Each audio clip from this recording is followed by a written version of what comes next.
Pessoal, vocês conseguem me ouvir agora? Agora tá melhor?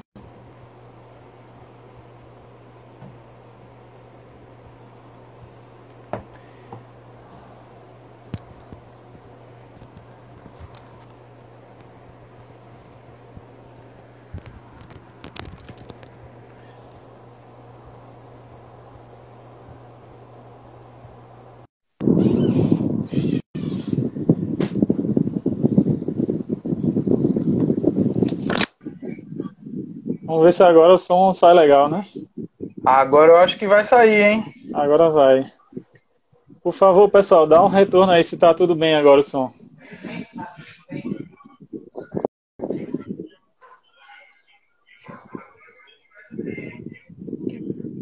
E aí, pessoal, consegue ouvir bem agora?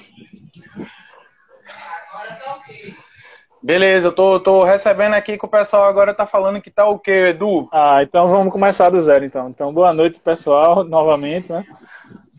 E aí vamos apresentar o Rabite de novo, já que, né, tinha dado essa bronca do som.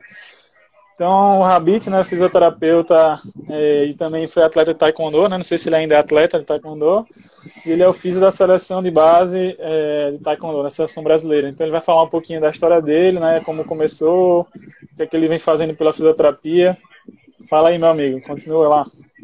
Boa noite, boa noite. Agradecer a todo mundo, agradecer a Eduardo pelo convite, a Liga, né, pela universidade que a gente está promovendo esse bate-papo. Agradecer também aos amigos aí, tem amigos fisioterapeutas acompanhando, Glauco tá sempre ativo aí. Obrigado, viu, Glauco? Obrigadão, Glauco, valeu. Você é um amigão. João, então, falar um pouquinho da minha história. Meu nome é Rabite Abdala, para quem me não conhece, eu vou tentar resumir um pouquinho. Eu fui atleta de taekwondo por 15 anos e fui atleta da seleção brasileira, fui campeão brasileiro de taekwondo, fui campeão da Copa do Brasil, tenho 4 títulos nacionais, participei do Campeonato Pan-Americano de taekwondo e eu tive uma trajetória no taekwondo. E, consecutivamente, eu vinha me graduando na fisioterapia. E iniciei a faculdade e terminei em 2008. Em 2008 eu me formei e aí, na verdade, minha monografia foi na área de fisioterapia esportiva. E aí eu tive o prazer de ter alguns mestres na minha banca. Tive Bruno Gilberto, que hoje é o presidente da Sociedade Brasileira de Fisioterapia aqui em Pernambuco. Paulo Veiga, que para mim é uma referência, ele também foi da minha banca. E professora Adriana Cita. Então foram referências para mim só fera, né? importante, assim, só fera, né? E aí eu terminei a faculdade e, na verdade, a intenção era me encaminhar na área de fisioterapia esportiva. Sendo que naquele período, em 2008, era uma área muito restrita, na verdade. A gente tinha poucas aberturas em outros esportes, na área de fisioterapia, e a gente tinha os 3 grandes clubes que tinham profissionais já muito antigos. A gente tinha o Esporte, naquela época tinha Toninho, que era um fisioterapeuta que já estava há mais de 25 anos, verdade. E tinha o Márcio, que o Márcio está lá até hoje ainda. E no Náutico tinha... no Esporte tinha Randy, que estava como estagiário também naquele período. No Náutico a gente tinha de estagiário Paulinho, que hoje é um fisioterapeuta excelente, que era estagiário, Marcelinho, que assim, era estagiário do Náutico, que hoje é profissional lá também. Enfim, a gente tinha um pessoal que estava tentando entrar nos clubes, mas assim, a área era muito restrita, se baseava naqueles 3 clubes. E aí eu não conseguia abertura na área de fisioterapia esportiva e, na verdade, eu caminhei para a área de traumato-ortopedia. E aí eu entrei numa clínica de fisioterapia onde eu estou até hoje, que é a CETOL, que é uma das melhores clínicas de Pernambuco. Estou há 11 anos mais ou menos lá. Hoje eu atuo num consultório, eu tenho um consultório particular, que na verdade a gente atende pacientes de fisioterapia esportiva e atende pilates. E fui convidado agora no final de 2019 para estar como fisioterapeuta da Seleção Brasileira de Base. Na verdade o convite surgiu pelo histórico que eu já tinha como atleta, que eu já tinha sido seleção brasileira, já tinha tido alguns títulos nacionais, então as pessoas já me conheciam como atleta e já conhecia, na verdade, meu trabalho também como fisioterapeuta, porque nesse período eu fui fisioterapeuta do Clube Náutico Capibaribe, na parte de arte marcial, na parte do taekwondo, e também estava como fisioterapeuta e coordenador de saúde da Federação Pernambucana de Taekwondo. Então, eu já estava acompanhando vários atletas, e aí, na verdade, eu fiz um upgrade para a Confederação Brasileira.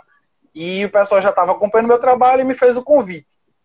Quando foi me feito o convite, eu perguntei como é que seria esse processo, e aí, na verdade, me explicaram que todo o processo que seria através do Comitê Olímpico, e era uma coisa bastante séria, tinha que fazer o acompanhamento dos atletas em treinamento, fazer teleconsulta, que naquele período a gente já tinha que fazer o acompanhamento dos atletas, mesmo distante, porque a gente mora aqui em Pernambuco, e a seleção brasileira a gente tem atletas de vários estados, a gente tem Rio, São Paulo, Amazonas, enfim, a gente trabalhava com a seleção brasileira e tinha que fazer esse acompanhamento. A gente tinha que fazer o acompanhamento nos treinamentos, que a gente chama de camp, e aí a gente tem camp no período dos anos, e a gente passa de 15 a 20 dias no Rio de Janeiro, que é a central, lá do Comitê Olímpico, no Maria Lenk. A gente passava esse período acompanhando os atletas e acompanhar os atletas nas competições internacionais. Essas competições seriam Pan-Americano, Campeonato Mundial, Jogos Olímpicos Estudantis, enfim, e Jogos Olímpicos Juvenil e Sub-21. Então, na verdade, a gente tinha que fazer o acompanhamento desses atletas nas competições internacionais. Então, você chegou a acompanhar eles em qual competição? Então, e logo de pronto eu aceitei o convite, e a gente, em novembro para dezembro, a gente teve o primeiro treinamento, que foi o treinamento dos melhores do ano, que até meu amigo Fábio, que é fisioterapeuta da equipe adulto, entrou aí agora. Muito obrigado, Fábio, por estar acompanhando, que é o meu amigo que está comigo lá na seleção. Eu fico na base, o Fábio fica na adulto, na seleção principal. E aí estava eu e o Fábio, junto com os atletas, no camp dos melhores do ano agora de dezembro. E aí a gente ficou acompanhando, eu estava com o pessoal da Juvenil e Sub-21, e o Fábio ficou com o pessoal da adulto. E aí a gente passou 15 dias lá, e na verdade a gente fazia o processo de avaliação desses atletas, e aí os atletas estavam em treinamento, a gente fez algumas palestras de lesão esportiva, como esses atletas podem, nas suas academias, como a gente não conseguia estar diariamente com esses atletas, como é que eles conseguiam realizar a parte de prevenção, além da avaliação que a gente fez neles, a gente estava fazendo a intervenção direta, porque esses atletas estavam em treinamento, eles vinham de competições anteriores, então como eles estavam vindo de competições, já estavam no final do ano, então a parte articular e muscular já estava bem desgastada, porque eles já vinham de processo bem longo, então a gente já pegou esses atletas já cansado, com lesões, então a gente teve atleta mesmo que o Fábio estava lá, e atleta que não chegou nem a treinar. O Fábio já ficou com ele só em tratamento, porque os atletas já vinham de um desgaste muito grande. E comigo não foi diferente. Primeiro e segundo dia já teve atleta que teve estiramento, já teve atleta que já vinha com lesão anterior, crônica, que lá, na verdade, desenvolveu mais lá, e a gente teve que fazer as intervenções. Então, para mim, foi uma experiência perfeita. E aí, esse ano, na verdade, eu iniciei em novembro para dezembro, e aí, esse ano, a gente tem como meta, tem o Pan-Americano, que seria agora em julho, e teria o Mundial. Mas aí, com todo esse problema do coronavírus, as competições internacionais, elas foram todas adiadas. Poxa, e aí os atletas... E os atletas estão em treinamento e a gente está fazendo as teleconsultas com eles para, na verdade, fazer as orientações para os atletas, né? Pegando o gancho, já tem umas perguntas aqui que tinham me mandado. Massa. Por exemplo, sobre as lesões. Quais são as principais lesões relacionadas aos esportes de luta e, no caso, o taekwondo, né? Beleza. Vamos lá. O taekwondo, na verdade, a gente tem que entender que a fisioterapia esportiva, ela é muito heterogênea. A gente tem que entender que o fisioterapeuta esportivo, que atua no futebol, ele vai ser diferente do que atua na corrida, vai ser diferente do que atua no basquete, no vôlei, vai ser diferente do que atua no taekwondo, né? Porque a gente tem que entender, na verdade, que o profissional da fisioterapia esportiva, ele tem que entender o esporte.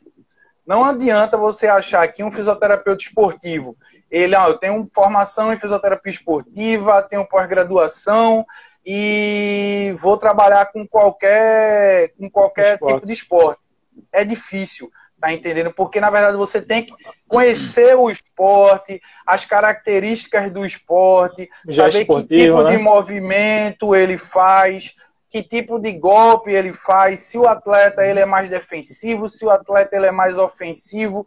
Isso tudo vai lhe dar um indicativo do tipo de trabalho que você vai fazer nessa parte de prevenção desses atletas. E aí, a gestão da Confederação Brasileira de Taekwondo, ela foi muito boa, né? Porque ela procurou, na verdade, algumas pessoas da área que já estavam trabalhando com, assim, que já foi atleta e que estava exercendo alguma função, como preparação física, ou fisioterapia, ou gestão, enfim, para tentar ajudar no trabalho com os atletas. E comigo não foi diferente. Como eu já tinha sido atleta, eu entendia o gesto esportivo, eu entendia o que era o atleta nas quatro linhas. Então, para mim, fica um pouco mais fácil de tentar entender todo esse processo. E assim, no taekwondo em si, quando você entende que o taekwondo é um esporte de combate, você entende que o taekwondo ele tem 80% dos golpes exercidos pelo membro inferior e 20% pelo membro superior.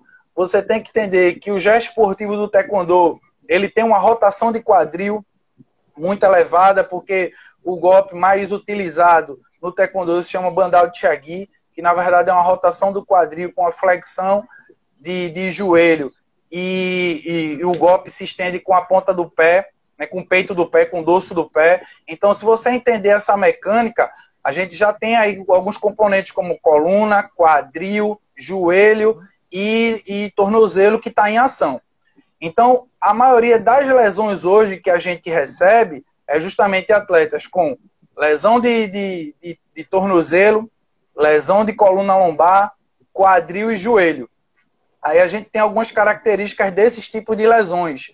Quais são as lesões que deixam o atleta, que mais ocorre no taekwondo? Que eu posso dizer hoje, com os atletas que eu recebi. Lesão de tornozelo. Porque você tem o golpe, que é muito impacto, você tem a proteção de tórax, e você tem o golpe direto. Você bate. Então, esse choque de você bater, ele acaba trazendo lesões de cartilagem, lesões musculares, lesões ósseas. Agora, essa lesão não é a lesão que mais deixa o atleta afastado dos treinamentos.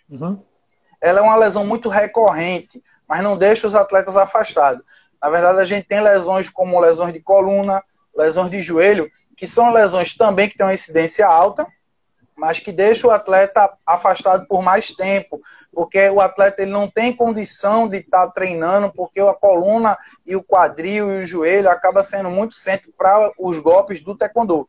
Então acaba deixando os atletas mais tempo afastados. Por exemplo, nesse período que eu passei agora, nesses 15 dias que eu passei lá no Maria Lenk, no COB, com a seleção de base, a gente teve algumas lesões já, como eu já falei anteriormente, os atletas já veio com algumas lesões crônicas, né? Porque eles já tinham, a gente fez novembro e dezembro, então eles já tinham desde janeiro, eles teve o ciclo do ano de participar dessas competições e eles já vieram com algumas lesões. E assim, a gente pegou se eu posso falar de algumas lesões que a gente teve lá, a gente teve a lesão do atleta Vinícius, que é um atleta assim, que foi campeão pan-americano, um atleta de excelência. Ele, no segundo dia de treinamento, ele teve um estiramento muscular.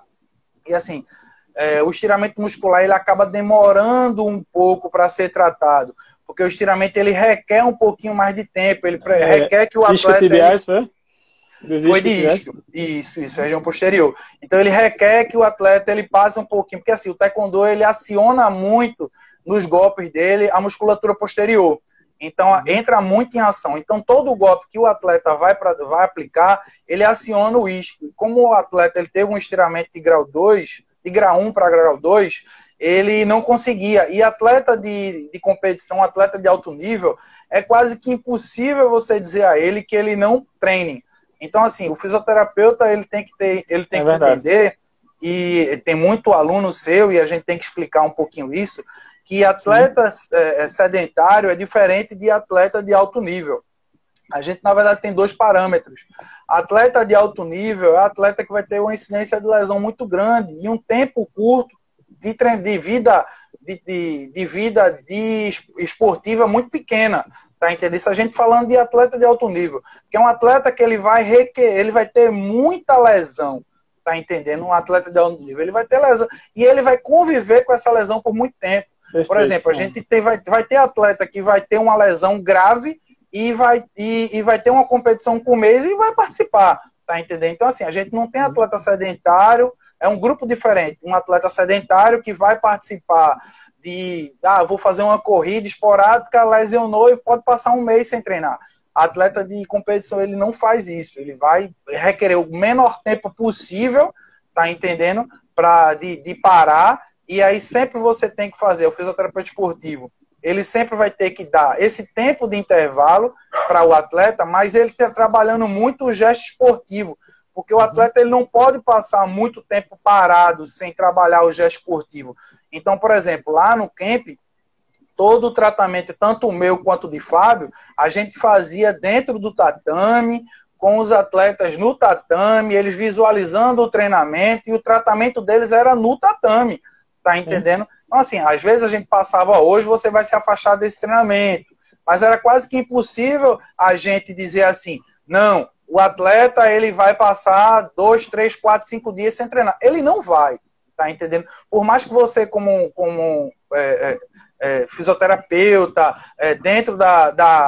dentro do corpo de saúde, porque lá a gente tinha o médico do COB, a gente tinha todo um corpo de saúde lá dentro do COB, mas é quase que impossível você dizer para esse atleta que ele não vai treinar. Agora, lógico que você, como profissional de saúde, você tem que se colocar e vai dizer, ó, hoje você não treina, tá entendendo? Como eu consegui fazer com alguns atletas, quando a gente visualizou com alguns testes que esses atletas não podiam, a gente não, parou, hoje não dá. Mas o treinamento deles era sempre em cima disso.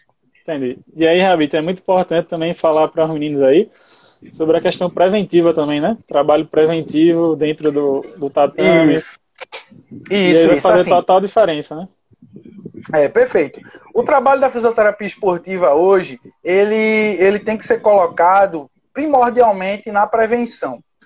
O taekwondo, ele tem uma característica importante que a gente tem que colocar. Se a gente for colocar o taekwondo, eu falo taekwondo porque é o esporte que eu estou à frente, mas os esportes de luta. Porque os esportes de luta são esportes de contato. Esporte de contato, a gente vai ter sempre um machucado, um trauma. Vai ter sempre lesão por trauma. Esse tipo de lesão por trauma não tem como a gente prever. Impossível, tá entendendo? Porque o atleta ele vai estar se machucando corriqueiramente. Agora, no taekwondo em si, tem como a gente, na verdade, fazer um trabalho de prevenção para outros tipos de lesões. Por exemplo, a gente fazer um trabalho, a gente na verdade, eu em 2008, quando eu estava me formando, fazendo minha monografia, e aí eu fiz um trabalho que foi um dos trabalhos pioneiros na área de fisioterapia, na área de taekwondo especificamente, e na verdade até aquele momento foi o maior trabalho na área de taekwondo, na área de fisioterapia, na área de taekwondo de lesão esportiva. Na verdade eu tive um N de 156 pacientes, 156 atletas no Campeonato Brasileiro de 2008, e com atletas da Seleção Brasileira de 2008 e atletas da Seleção Olímpica. Então, na verdade, foi um N de 157 atletas, e esse N, a gente estava, na verdade, o trabalho foi sobre lesões esportivas. E aí, qual era a incidência de lesões esportivas no taekwondo e formas de prevenção dessas lesões esportivas. Então, naquele período, a gente encontrou que a lesão mais incidente era a lesão de tornozelo, e aí a gente propôs, naquele período, como uma forma de prevenção, era, na verdade, um acolchoado no tornozelo para minimizar o impacto que os atletas tinham na batida do bandal, que é o chute de maior incidência. E naquele período, 1 a 2 anos após 2009 e 2010, a WTF, que é a World Taekwondo Federation, que é a Federação Mundial de Taekwondo, ela já estava com um processo e um projeto de implementação de uma meia, que eles chamam de meia, que na verdade é um protetor de dorso de pé para minimizar o contato. Então, na verdade, meu trabalho naquele período, ele corroborou com aquele processo de implementação dessa meia protetora de dorso de pé. E aí foi um processo que eu fiquei até muito feliz. Então, assim, tentando explicar um pouquinho para o pessoal, o fisioterapeuta esportivo, a fisioterapia, ela trabalha com a promoção, com a prevenção e o tratamento dos atletas em si. Mas eu viso a fisioterapia esportiva primordialmente como prevenção. A gente trabalha como prevenção. O tratamento pós competição ou pós-treinamento, ou até o contato imediato que a gente tem com os atletas, quando eles se machucam na competição e a gente faz a intervenção imediata, isso qualquer fisioterapeuta até pode fazer, mesmo não tendo trabalho de fisioterapeuta esportiva. Mas o trabalho de prevenção, ele é característico. A fisioterapia esportiva, ela tem que pensar nessa... Né? É o diferencial, ela tem que pensar nessa prevenção. Eu, na fisioterapia, lá com os atletas, o que a gente fez? Quando eu cheguei lá no treinamento lá dos atletas da seleção brasileira, eu conversei muito com o Fábio, e o Fábio, ele me ajudou bastante, porque eu queria entender como era o processo que o fisioterapeuta, na verdade, ele atuava com os atletas. E aí o Fábio, ele começou a me explicar algumas coisas, me passando, porque o Fábio, ele já estava com a seleção brasileira adulta há 2 anos, e aí ele começava a me passar alguns processos. E aí eu entendia que a fisioterapia esportiva, ela tinha que entender os atletas. Então, o que foi que a gente propôs lá para a comissão técnica da confederação? De inicialmente, a gente fazer uma avaliação desses atletas, né? A gente tentar saber como é que esses atletas estavam chegando no treinamento, qual era a característica desses atletas, se esses atletas estavam chegando com lesão, se esses atletas já tinham lesão, como é que estava a forma física. Então, foi feita uma avaliação para esses atletas. E essa avaliação que a gente fez para esses atletas deu para a gente entender esses atletas, a característica desses atletas. Feito isso, tem como a gente, já sabendo o gesto esportivo do taekwondo, já tendo em mesa as características e os tipos de lesões mais incidentes, a gente junta a avaliação que a gente fez com os atletas, o gesto esportivo e a incidência de lesão. Então tem como a gente fazer uma manobra de prevenção para esse esporte. Então o que foi que a gente fez? Começou a falar com a comissão técnica, com a parte da educação física, que é muito importante, que na verdade eu particularmente eu não vejo distinção da parte de preparação física e da parte da fisioterapia. Eu acho que a gente pode unir essas duas profissões e não trabalhar a parte da educação física faz a dela e a parte da fisioterapia faz a dela. Não. Eu estava vendo esses dias uma live do Bruno Maziotti, que é o fisioterapeuta do PSG. Sim, PSG. E ele estava explicando como fizeram uma pergunta a ele, de como é a relação dele com a preparação física, a fisioterapia com a preparação física, se tinha muito conflito. E aí ele disse, cara, não pode nem ter conflito, porque na verdade é assim, o atleta ele tem que manter o gesto esportivo, tá entendendo? E esse gesto esportivo feito pelo atleta, quando ele vai para o departamento físico, que ele vai fazer uma transição da fisioterapia para a parte física, o educador físico ele tem que estar acompanhando. Tá entendendo? Então ele tem que saber qual é os estágios que o fisioterapeuta está fazendo, que está propondo para esse atleta, tá entendendo? E quando o educador físico ele pega esse atleta, ele tem que saber o nível que esse atleta tá. E quando esse atleta se machuca, o profissional de fisioterapia ele tem que saber o nível que esse atleta estava antes do período da lesão para ele iniciar o processo de tratamento dele. Então, assim, um não foge do outro, os dois andam juntos. Então, foi isso que eu propus para o Diego Morini, que é o preparador físico da seleção brasileira. Disse, Diego, a gente tem que trabalhar em conjunto. Então, assim, o que é que tu vai fazer hoje? Bom, eu queria implementar tratamento proprioceptivo para o tornozelo, fortalecimento de coluna e trabalho de quadril para esses atletas, para a gente minimizar algumas lesões fazer um trabalho preventivo para eles. O período que eu passei, na verdade, de atuação direta com os atletas foram um pouco, porque a gente pegou os atletas com 15 dias, assim, a gente só estava com ele por 15 dias, eles já vinham com lesões crônicas e a gente não tinha dado desses atletas. Então, assim, Entendi. quando eu cheguei lá, a primeira coisa que eu quis pegar, dado dos atletas. Então, eu peguei todos os dados dos, acho que era quase 20 atletas que estavam lá. Então, eu fiz um banco de dados desses atletas. Nesse banco de dados, eu tinha toda a anamnese desses atletas. Então, eu tinha histórico desses atletas de lesão, eu tinha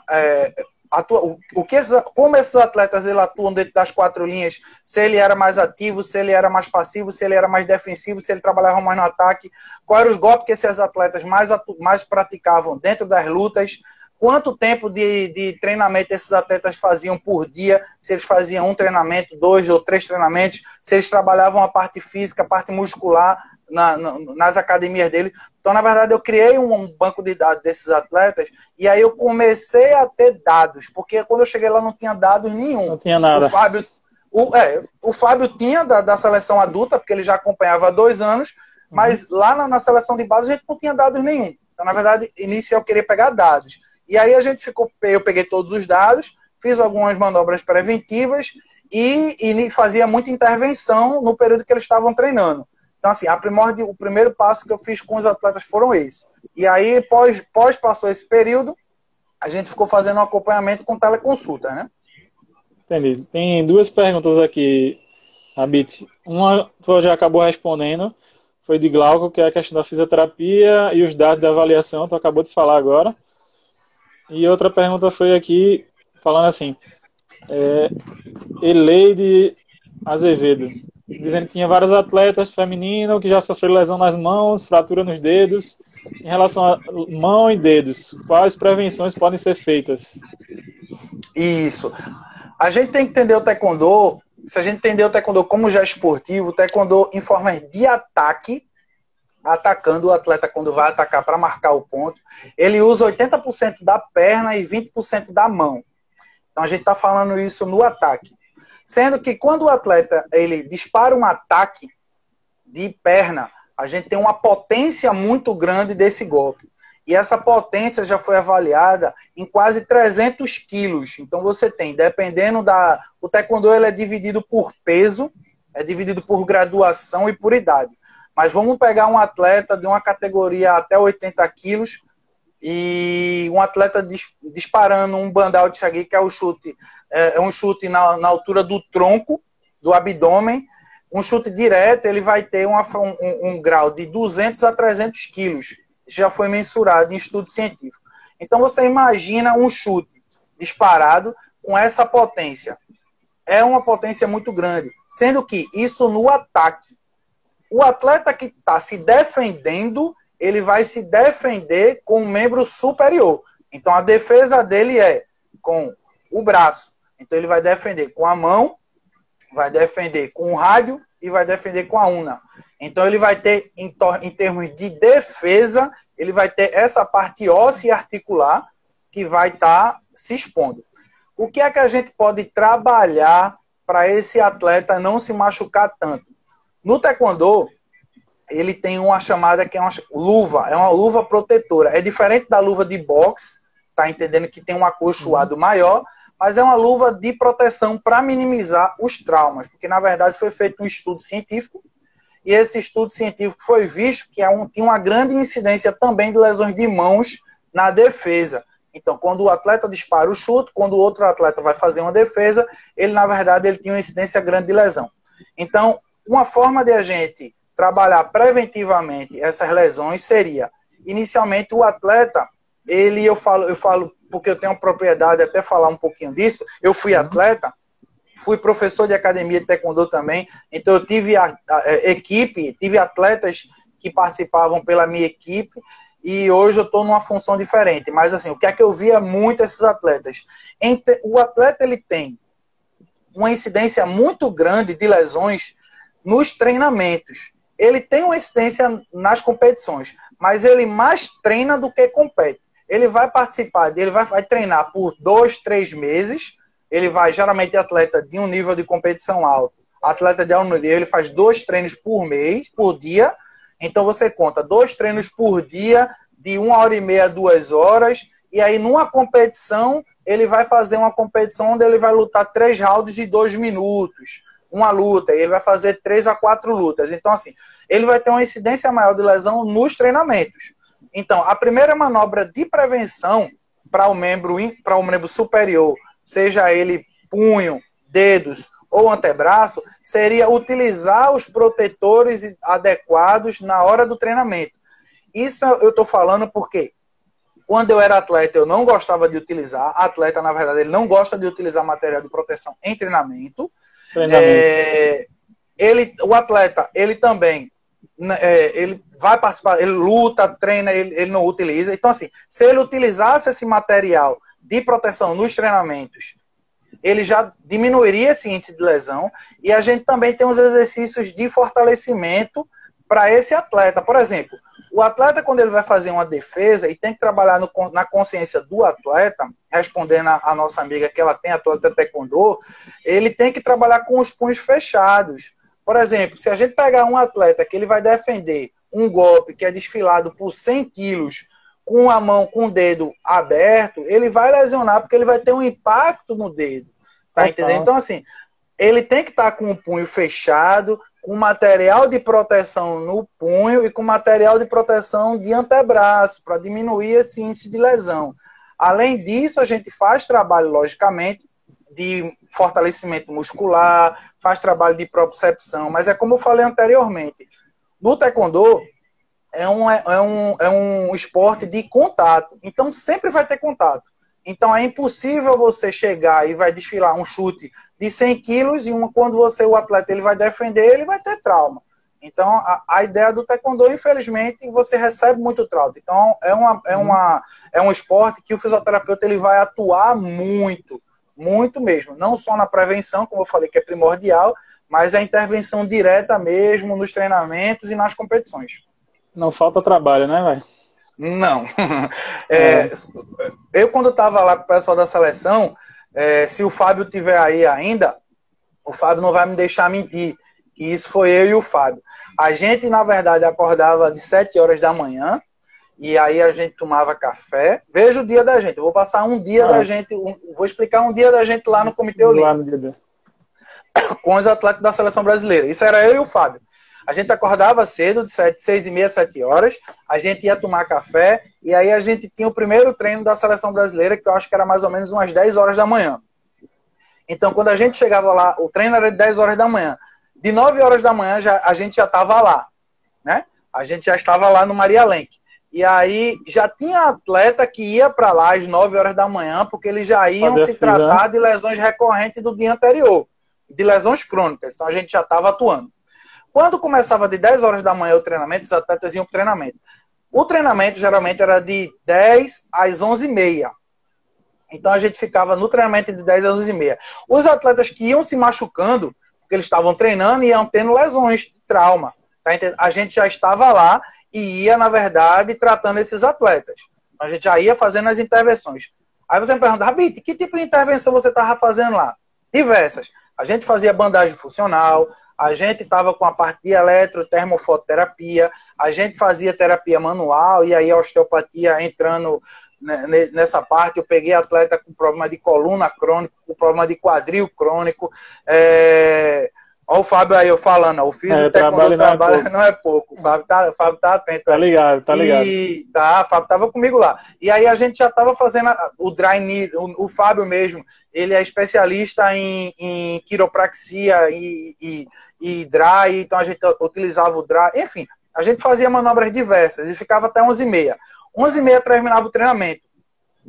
Quando o treinamento terminava, uma parte da equipe e a comissão técnica ia para o hotel, a gente ficava lá no Maria Lenk. Então a gente pegava um grupo de atletas e, na verdade, ia levar para a crioterapia. Então a gente já levava o grupo de atletas para a crioterapia, que junto com a médica, com o preparador físico e a gente da fisioterapia e os técnicos, na verdade o corpo de 4 pessoas, a gente avaliava qual eram os atletas que poderiam ter mais incidência de lesão. quais os atletas que estavam mais cansados, que estavam com o nível de capacidade deles física tinha diminuído. Então isso tinha questionário que os atletas, que a parte da preparação física aplicava. Então a gente tinha a noção desses atletas quando o rendimento dele diminuía. Então a gente já pegava e levava esses atletas para a parte de crioterapia. Então os atletas iam para a crioterapia. O protocolo de crioterapia do lado do COB, 10 minutos com a banheira lá de crioterapia a menos 9 graus. Esse era o protocolo do COB. Então a gente já deixava esses atletas lá e tinha uma sala de fisioterapia lá dentro do COB. Então a gente utilizava, tinha 2 fisioterapeutas lá no COB, mas as equipes que tinham fisioterapeutas podiam utilizar a sala. Então a gente ia utilizar a sala. Então a gente utilizava essa sala até 1h da tarde. 1h da tarde, a gente voltava para o hotel. Então a gente chegava no hotel, almoçava, subia para o quarto e ia tomar banho. A gente tomava banho e tinha outro treinamento de 4h da tarde. Mas de 2h30, a gente já tinha que estar no Maria Lenk já para tratar o pessoal que ia treinar de 4 horas e já tinha se lesionado. Então a gente ficava no Maria Lenk até 4 horas. Chegava de 2h30, ficava até 4 horas. Os atletas chegavam, treinavam de 4 horas. A gente já fazia as bandagens para os atletas, tudo. Aí os atletas iniciavam o treinamento. Os atletas que poderiam treinar, eles já iniciavam. Os atletas que a gente tirava do treino, eles já ficavam em tratamento com a gente, lá dentro do tatame, vendo o gesto esportivo, tendo a consciência esportiva para esses atletas não estar fora, não era uma sala distante da onde os outros atletas estavam treinando. Na verdade, a gente fazia a intervenção dentro, junto com os outros atletas, então eles estavam observando, visualizando o treinamento. Isso é muito importante. Então a gente ficava até 5h30. 5h30, acabava o treinamento, a gente pegava o outro grupo de atletas e levava para a crioimersão. Então a gente fazia crioimersão com esses atletas e ia para a sala de fisioterapia. Ficava na sala de fisioterapia, brigava com o pessoal lá, porque a sala de fisioterapia fechava de 6. Então tinha atleta que precisava passar um tempinho mais, a gente conseguia ficar até umas 6h30. 6h30 a gente saía do Maria Lenk, ia pro hotel. Chegava no hotel de umas 7 horas, ia jantar. Jantava de 7 horas. Quando dava 8 horas da noite, jura você, 8, 8h30 da noite, meu amigo, tinha 10 atletas no meu quarto. Não era brincadeira, não. Era 10 atletas. E isso o COB liberou pra gente. O laser, que é o Laser Therapy XT, que é um dos melhores lasers possíveis, tá entendendo? Pra gente utilizar na área de fisioterapia esportiva. O COB liberou pra gente o Recovery Pump, que tinha muita atleta que estava precisando fazer. Então a gente tinha um Recovery Pump dentro do quarto. A gente tinha o Game Red. Então a gente utilizava o Game Red nos atletas. A gente tinha a corrente interferencial e a gente utilizava a corrente interferencial nos atletas. A gente tinha as agulhas de dry. A gente fazia muita parte de terapia manual. Meu amigo, eu ficava uma estrutura até favorável, né? 11h30, meia-noite no quarto com esses meninos. E era menino demais, era 10 meninos lá no quarto. Quando dava 11h30, meia-noite, a gente parava. Aí eu botava os meninos para correr, os meninos saíam. E aí no outro dia, de 6 horas da manhã, 6h30, eu tinha que me acordar, tomar café para fazer o mesmo processo. Mesma então, rotina. Não foi fácil. Foi um trabalho exaustivo, cansativo. O Fábio sabe disso, o Fábio estava lá, o Fábio me ajudou muito nisso. Mas assim, não era brincadeira. Então o dia a dia da fisioterapia esportiva com os atletas de alto nível, a gente não tem, assim, a gente não tem horário para nada. Na verdade, o fisioterapeuta esportivo, quando ele viaja com os atletas, ele fica disponível para os atletas. Então, assim, o atleta, a gente tem que entender que o atleta, ele é o ouro. E a gente tem que estar ali lapidando esse ouro. Então, a gente estava sempre buscando como é que está, se a gente pode fazer uma intervenção para melhorar, se o atleta está com alguma dor, se tem alguma coisa que a gente possa fazer para melhorar o rendimento desse atleta. E foi assim o que a gente tentou fazer, seguindo sempre a ciência. A gente tinha sempre os padrões do COB, A gente tinha sempre os padrões do COB, tá? Os protocolos de tratamento do COB. Se a gente ia usar crioimersão, tinha um protocolo de crioimersão do COB. Se a gente ia usar qualquer parte de eletrotermofototerapia, a gente tinha a parte do COB. Enfim, tudo que a gente fez lá naquele período lá, não foi invencionice, já não, vou tentar fazer isso que vai dar certo. Não foi. A gente sempre teve os protocolos baseados na ciência, baseado no que os artigos científicos repassavam, e a gente conversava muito com os fisioterapeutas do lado do Comitê Olímpico para eles tentarem passar para a gente e a gente tentar atuar da melhor forma com os atletas.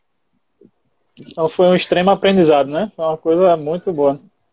Mandar um abraço para meu amigo Dilcinho. Dilcinho foi um dos técnicos da seleção brasileira que estava lá acompanhando o treinamento. Ele entrou na live aí. É um cara de Minas Gerais, um excelente profissional, foi técnico do campeão pan-americano, que foi o Vinícius. Vinícius, atleta também da seleção brasileira, estava lá. E, assim, Dilson é um cara espetacular. Então, mandar um abraço para ele aí. Tem uma outra pergunta, Rabite. Agora a minha dúvida mesmo. Manda. Alguns esportes têm algum tipo de restrição, tipo assim, sobre bandagem, sobre algum tipo de doping, né, que pode ser considerado. No taekwondo, tem algum recurso que pode ser considerado doping, assim, ou que pode beneficiar o atleta e acabar... Tem sim. Como é que funciona? No taekwondo, na verdade, a gente, para competição, a gente não pode dar mais de 2 voltas com a bandagem. Se a gente for fazer, por exemplo, uma bandagem rígida, a gente não pode, porque, na verdade, o pessoal lá, eles observam. Eles, na verdade, eles consideram isso não como uma irregularidade.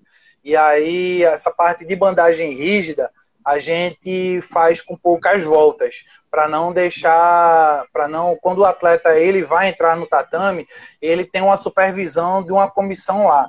Então, assim, a gente faz a bandagem, ele bota a meia, e aí que é uma meia protetora, que é aquela que eu falei anteriormente, e aí o pessoal pede para ele tirar a meia e ver quantas voltas esse esparadrapo, essa bandagem rígida tem. Então, se tiver uma quantidade maior de voltas do que o COI e a WTF, que é o Comitê Olímpico Internacional, com a Federação Mundial Taekwondo, ela pede, o pessoal vai lá e desclassifica o atleta. Então, isso é uma das formas que a gente tem que observar bem para trabalhar com a característica específica da modalidade. E outra pergunta aqui agora também. Se tem diferença na incidência de lesão da categoria de base e a categoria adulta? Então, a categoria de base, a característica de lesão delas é peculiar. Porque a gente tem uma maturidade dentro do tatame, que a gente fala dentro das 4 linhas, diferente de uma maturidade de um atleta da categoria adulto. A gente avalia no seguinte, que a categoria de base é uma categoria mais agressiva, muitas vezes. Então, a gente tem muita lesão por trauma. A categoria adulta, ela é uma categoria que tem uma consciência, uma vivência dentro das 4 linhas diferente. Não é que a categoria da adulta ela não vai ter uma lesão de trauma, todas já vão ter. Mas se a gente pode dizer um pouquinho de característica diferente de lesões, a gente pode citar isso. É a mesma coisa que um jogador de futebol. Quando ele sai da juvenil e vai para o time principal, você nota que o cara corre, vai para um lado, vai para o outro, e às vezes o cara cansa muito rápido. Sim. Se você pegar um cara mais experiente, o cara sabe andar melhor dentro do campo de futebol. Ele percorre certa para tudo, né? Ele percorre um caminho, ele sabe uma hora de atacar, ele sabe uma hora de recuar. Isso é uma consciência, uma maturidade. E isso que eu posso dizer um pouquinho sobre isso é justamente isso. Que o atleta juvenil ele não tem essa maturidade, ele acaba sendo muito explosivo, ele acha que vai perder, ele está no primeiro round, são 3 rounds, ele já acha, se não tiver um técnico que ele consiga centrar esse atleta, ele acaba se machucando, ele faz coisas que sem necessidade o atleta mais maduro da categoria adulta, ele acaba se machucando menos.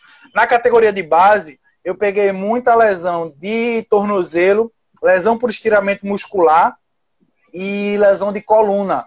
Então, foi 3 lesões características desse período que eu passei com a seleção lá agora no final do ano. E a lesão muscular, de posterior, de isquiotibial, é uma lesão característica, se a gente pode dizer, de questão de afobamento. O atleta, ele sofre uma lesão pequena, tá entendendo? Ele tem uma lesão grau 1, tá entendendo? Se a gente for especificar por grau, mas é um atleta que ele tá naquela imaturidade, não, eu quero, e acaba entrando no tatame para treinar e acaba aumentando o grau de lesão. Tá entendendo? Por essa imaturidade. Já o atleta da categoria adulto, ele sabe que ele tem uma consciência maior, sabe a periodização das lesões, já ocorreu com ele algumas vezes, então ele sabe que precisa parar um pouquinho, ele escuta seu técnico, ele escuta o departamento de fisioterapia, então ele acaba melhorando um pouquinho mais rápido, porque ele sabe que tem que parar e tem que se tratar. O atleta juvenil e sub-21, ele é muito agoniado, acaba ele querendo fazer tudo muito rápido e acaba se lesionando. Não respeita o próprio corpo, né? Não. Eu só queria, para não deixar, eu fiz até uma programaçãozinha aqui também, para não deixar de falar, para o pessoal, sim. O pessoal é novo, aí tem muito estudante, e tem alguns profissionais da área de fisioterapia também aí com a gente, e eu queria citar o seguinte, a área de fisioterapia esportiva, pessoal, é uma área de fisioterapia ainda muito nova. Se a gente for falar da área de fisioterapia a área de fisioterapia esportiva em Pernambuco, ela é um bebê, tá? Eu participei um pouquinho do histórico da área de fisioterapia esportiva em Pernambuco. Em 2008, quando eu estava me formando, na verdade, ainda não existia esse processo de fisioterapia esportiva dentro de Pernambuco. Na verdade, a gente não ouvia falar. A gente sabia que tinha os 3 grandes clubes dentro de Pernambuco, Sport, Náutico e Santa, que tinha profissionais, mas só, tá entendendo? Não existia, na verdade, a SONAF, que é a Sociedade Nacional de Fisioterapia Esportiva. Ela não estava implementada dentro de Pernambuco. A gente não tinha ligas de Pernambuco dentro das faculdades, a gente não tinha uma grade curricular dentro das faculdades com a matéria fisioterapia esportiva. Então eu me formei em 2008 e não tive nenhuma cadeira de fisioterapia esportiva na minha universidade, e existia outras universidades com esse mesmo padrão, que não tinha cadeira de fisioterapia esportiva. Então a gente sofreu por muitos anos esse processo de a fisioterapia esportiva ela ser um pouquinho esquecida. Em 2008, assim, no período, acho que no meio do ano, o professor Leonardo Lima e o professor Paulo Veiga, eles conseguiram organizar o Simpósio Pernambucano de Fisioterapia Esportiva, que foi denominado SIMPEF. SIMPEF, verdade. Em 2008. O SIMPEF, quando ele foi programado, ele foi, assim, um estouro. Cara, eu estava na comissão organizadora desse congresso, eu acho que a gente tinha organizado para dar 150 pessoas, deu mais de 300 pessoas. Pessoal muito curioso, querendo saber, interessado, mas não tinha nada nas universidades. Mas os fisioterapeutas, os estudantes muito interessados na área de fisioterapia esportiva. Então assim, deu mais de 300 pessoas. Lota, né? Todas as vezes que teve evento, deu mais de 300 pessoas, as pessoas querendo saber. E aí, naquele período, não tinha valorização nenhuma, Glauco. Verdade. E naquele período, aí, Leonardo Lima com Paulo Veiga, eles trouxeram o pessoal do SONAF nacional para cá, e aí eles conseguiram conversar com o pessoal para, na verdade, fazer a Sociedade Nacional de Fisioterapia Esportiva aqui dentro de Pernambuco. Na verdade, ele tem um comitê aqui dentro de Pernambuco, que naquele período, o Paulo Veiga, ele foi presidente da SONAF-PE, né, que era a parte aqui em Pernambuco. A gente chegou a ter, Rabito, três membros SONAF aqui, né? A gente chegou a ter 3. Era o Alisson, o Paulo e o Bruno. O Alisson, o Paulo e o Bruno. E aí, beleza, a gente conseguiu fazer a SONAF-PE aqui em Pernambuco. E aí, a partir, eu acho que eu gosto de falar isso, porque a gente existiu ali em 2008 a quebra dessa barreira, tá entendendo? E a fisioterapia esportiva, ela começar a ser visualizada de uma forma diferente. Então, o que foi que a gente fez? A gente começou a fazer reuniões esporádicas para falar de fisioterapia esportiva, para falar de lesão esportiva, uma pena que não está tendo mais. E a gente começou a discutir muito sobre isso, tá entendendo? Muito falando sobre fisioterapia esportiva. E aí a gente teve um grupo de profissionais que estavam se formando em fisioterapia, que começaram a visar a fisioterapia esportiva de outro modo, tá entendendo? E aí depois que Paulo Veiga, acho que ele passou, eu não sei periodizar bem, mas eu acredito que ele deve passar uns 2 anos à frente da Simpef e da SONAF-PE, e aí Bruno Gilberto assumiu. Quando o Bruno Gilberto assumiu, assim, a gente teve alguns avanços na fisioterapia esportiva, né? E veio tendo até hoje. Ainda assim, no meu ponto de vista, a gente anda muito devagar ao que a gente poderia andar, e a gente vê de outras metrópoles, como a gente vê em São Paulo, a gente vê até em Alagoas, aqui mais próximo, a fisioterapia esportiva, ela ser um pouquinho mais ativa, tá entendendo? Alagoas, mas, assim, Fortaleza também, a gente né, já teve isso, a gente já teve um up muito grande daquele período de 2008 para agora 2020. Isso se dá muito em questão da criação da Simpef, através de Leonardo Lima e Paulo Veiga, e depois apoiada com o Bruno Gilberto, que assim foi um dos caras que levaram a SONAF-PE nas costas. Né? Então, assim, se a gente tem que agradecer a parte da fisioterapia esportiva dentro de Pernambuco, a gente tem que agradecer a essas 3 peças, que foram fundamentais. E, através disso, as universidades elas começaram a botar cadeiras de fisioterapia esportiva.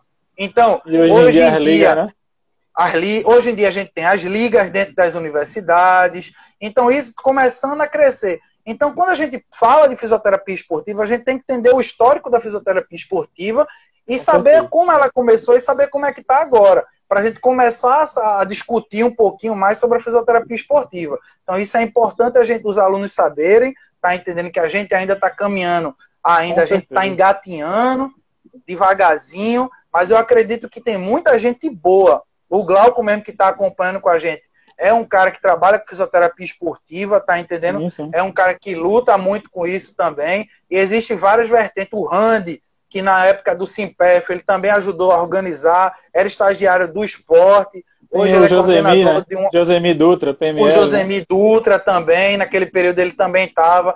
Então, assim, a gente teve uma parcela de pessoas que não era formada naquele período de 2008, que, a verdade, hoje eles vêm batalhando para um processo diferente na fisioterapia esportiva em Pernambuco. Com certeza. Só complementando a informação, né, no caso, até que Glauco botou aqui, atualmente, na SONAF Pernambuco, né, a gente tem 2 membros. Tem o Bruno, que ficou, porque o Alisson e o Paulo não estão mais, e o Gabriel Mesquita, passou na última prova que teve da SONAF. Então a gente tem 2 membros SONAF Pernambuco. Mas ainda é muito pouco, como fala o Rabito, né, muito pouco para o que representa o Pernambuco, né? Então, assim, por isso que é bom ter profissionais como o próprio Rabito na seleção brasileira, né, para levantar isso no estado, né? Eu acho realmente assim, a gente precisa juntar mais essas pessoas, sabe, Eduardo? Com certeza, acho que a SONAF-PE, o Bruno, ele tem uma interlocução com as pessoas muito grande. E eu acho que o Bruno, como ele está à frente, ele poderia, assim, até uma sugestão, ele poderia conciliar mais esses profissionais, tentar juntar. O Glauco, que trabalha junto com o Bruno, aí ele dá esse toque a ele aí. É uma crítica construtiva. Ele começar a juntar esses profissionais. Pô, quem é que trabalha com fisioterapia esportiva dentro de Pernambuco? Pô, eu tenho o Glauco, eu tenho o Rabite, que trabalha com a área de fisioterapia esportiva de arte marcial. Eu tenho o Randy, que passou muito tempo no esporte, mas que entende muito bem. E sair catando esse pessoal, tá entendendo? Tem esporte novo, né? Como o CrossFit, por exemplo. A gente tem muita gente, pô. A gente tem o Paulinho, que naquela época também era estudante e virou um cara que foi fisioterapeuta do Corinthians, da seleção de futebol de areia. Né? Foi fisioterapeuta do Náutico, do futebol profissional. A gente tem o Marcelinho, tá entendendo, que é também fisioterapeuta da seleção do Náutico. A gente tem o Matheus Landim, que é fisioterapeuta do Náutico. A gente tem uma galera boa, e o pessoal na de área Santa de fisioterapia. Cruz. também, Mas né? Os precisa se fisioterapeutas. juntar, cara. A Também gente acho, precisa cara. se juntar, tá entendendo? A gente precisa fazer reunião, a gente precisa estar todo mundo junto, divulgar mais essa parte da fisioterapia esportiva, tá dentro das faculdades. Hoje a gente tem as ligas dentro das faculdades, Sim. então a gente fazer um congresso onde a gente dentro dessas ligas, e as ligas vão acabar divulgando dentro das universidades. Olha o Glauco falando, o Randy trabalha hoje com o Comitê Paraolímpico, então a gente já tem É o pessoal verdade. do Paraolímpico, a gente tem o pessoal de arte marcial, tem o pessoal do futebol. Cara, eu não sei porque a gente ainda não conseguiu juntar esse grupo todinho e Não, ajudar essa pessoal da fisioterapia nova que está entrando, está querendo tem, saber, quer tem, conhecimento. tem inclusive duas áreas que crescem muito aqui, que é a corrida e o CrossFit também, né? Tem muito fisioterapeuta Isso, nessas duas. e acaba que esses profissionais eles estão fazendo trabalhos assim, longe, tá entendendo? Não estou fazendo trabalho junto, cada um Sim. fazendo longe. Ó, tem o Ernesto, o Marcinho, que Márcio, o Márcio, Bartô, Thiago. cara, o Márcio é um grande amigo meu, o Marcinho do esporte, assim, eu falo com ele sempre. E a gente precisa se juntar, cara. Glauco, dá esse toque pra Bruno aí. Manda Fica a Bruno dica aí, né? juntar esse pessoal aí. Mas vamos lá, vamos lá. Verdade. Foi só uma dica que eu queria passar para o pessoal novo saber um pouquinho da história da fisioterapia esportiva aqui em Pernambuco, é importante. E aí, pessoal, mais alguma pergunta aí de alguém? Alguma curiosidade? Pode perguntar, pessoal. Quem tiver alguma dúvida na área de pessoal, assim, vou citar algumas coisas, Eduardo. Oi, Quando eu cheguei lá no COB, eu não sabia a grandiosidade do que a fisioterapia tinha e que o COB podia propor para o fisioterapeuta. Isso, assim, para mim foi uma experiência muito boa, tá entendendo? Eu cheguei lá e, assim, a gente teve um legado muito bom dos Jogos Olímpicos. Cara, quando eu cheguei lá no COB, o Ronaldo, que é o coordenador de fisioterapia lá do COB, eu cheguei para Ronaldo e disse, Ronaldo, eu queria que você me apresentasse o que é que a gente tem para fisioterapia. Na verdade, eu estou assumindo a fisioterapia esportiva da Seleção Brasileira de Base, e aí eu queria que você me apresentasse. E tanto o Ronaldo quanto a Amanda, e tinha outro fisioterapeuta lá que eu me esqueci o nome, eles começaram a me explicar um pouquinho mais lá sobre o que tinha lá. Cara, é espetacular. Eu nunca tinha trabalhado, por exemplo, a gente aqui acaba trabalhando com recurso muito limitado. Aqui, eu posso ser aqui em Pernambuco, tanto na clínica que eu trabalho, quanto na clínica que eu tenho, quanto nas federações que eu passei, a gente trabalha com recurso muito limitado. Lá no COB, não. A gente tem tudo que há de melhor. Cara, tinha aparelho lá que eu não sabia nem para onde ia. Eu digo, meu Deus do céu, como é que eu vou fazer isso aqui? Aí eu disse, cara, vem cá, puxava os meninos de lá, que já tinham uma experiência maior. Eu disse, agora vocês vão ter que me ajudar. E aí os meninos passavam a parte de aparelho, passava os protocolos do COB, o que os artigos científicos eles diziam sobre os aparelhos. E assim, a gente tem um legado na área de fisioterapia esportiva muito importante. Então a gente pode ter certeza que todos os atletas que estão como atletas principais do Brasil, os atletas que vão disputar os Jogos Olímpicos, os atletas de todos os esportes, os atletas que vão disputar os Jogos Olímpicos, os Jogos Pan-Americanos, ele tem um centro esportivo e um centro de reabilitação de alto nível no COB. Eu cheguei lá, eu fiz, eu quero fazer, inicialmente, a minha metodologia é o seguinte, eu quero fazer uma avaliação nos meus atletas, eu quero fazer o tratamento nos meus atletas e quero fazer a intervenção nos meus atletas. Aí o pessoal disse, tá certo, você quer fazer isso? O que é que a gente pode lhe disponibilizar e lhe ajudar para isso? O cara me levou... Edu, numa sala de isocinética, da avaliação isocinética, cara, é coisa de outro mundo. Eu já visitei a sala de isocinética do esporte, visitei a sala de isocinética de outros clubes de futebol. A do COB não tem comparação. Não se compara, né? Cara, a do COB é coisa de outro mundo. Você tem equipamento que você só vê no Real Madrid e Barcelona. Imagina. Você tem isocinética, você tem a parte do Y-teste lá, em termos de aparelho, não é fita, tem um aparelho que faz a mensuração do diâmetro, do tamanho certinho. Não tem improviso nenhum, né? Tudo é disponível para você. Coisa de outro mundo, a parte de aparelho. eles não têm, assim, tinha vários Game Ready, então você utilizar Game Ready em todos os atletas, os aparelhos, a laser terapia deles, era o Therapy XT, que é um dos melhores lasers que existe, o aparelho de corrente interferencial dele era um dos melhores que existe no mercado também. O recovery pump dele é um dos melhores que existe no mercado. Então, assim, os atletas que estavam lá, eles realmente estavam bem, estavam bem, tá entendendo? Bem servido, e a né? gente da fisioterapia estavam bem servidos. E a gente da fisioterapia, a gente conseguia trabalhar bem com esses atletas. Rabito, E a acho gente que vai tinha ficar